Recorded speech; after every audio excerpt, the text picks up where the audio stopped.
ধরনের ঘরের মধ্যে যে কোনো সময় আল্লাহ পাক রব্বুল আলামিনের গজব নাজিল হতে পারে। এই তিন ধরনের ঘরকে আল্লাহ পাক রব্বুল আলামিন বড় অপছন্দ করে থাকেন। এক নাম্বার হচ্ছে যেই ঘরের মধ্যে নারীর আওয়াজ পুরুষের তুলনায় উচ্চ হয়ে থাকে, সেই ঘরের মধ্যে প্রতিদিন 70,000 ফেরেশতা লানত পাঠিয়ে থাকে।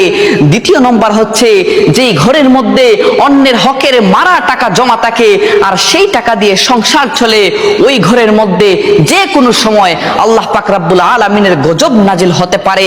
আর তিন নম্বর হচ্ছে হযরত জিবরাইল আলাইহিস সালাম বলেন, যেই ঘরের মানুষরা মেহমান আসলে অখুশি হয়, ওই ঘরের মধ্যে যে কোনো সময় আল্লাহর গজব নাজিল হতে পারে।